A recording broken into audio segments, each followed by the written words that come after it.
I see the preacher with the strong voice, the singer with the song, the ones who seem so fearless, like they've always just belonged.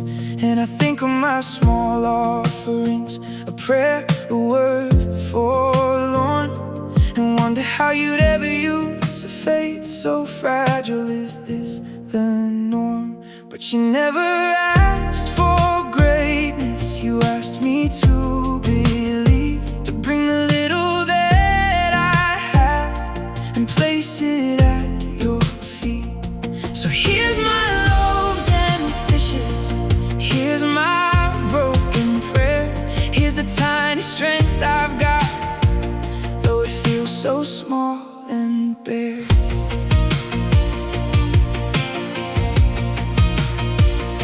If you can calm the oceans and raise the dead to life, then surely you can use someone who's weak and scared inside. Moses said, I cannot speak well. Jeremiah, I'm too young. David was the least remembered. Paul said, I'm the weakest one.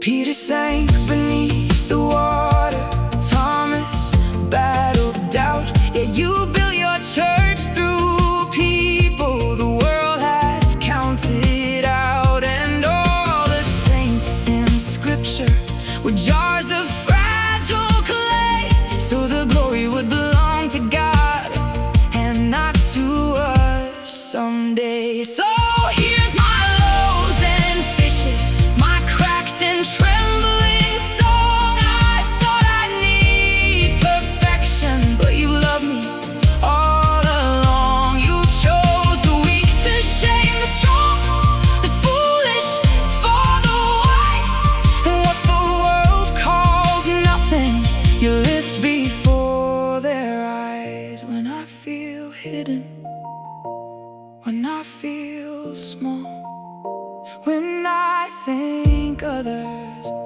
they got it all, remind me, Jesus, you still delight to use weak vessels filled with your life. So take my loaves and fishes, take every fearful part, take this little mustard seed still beating in my heart. For you are not depending on strength that comes from me, the power belongs to Jesus and His sufficiency.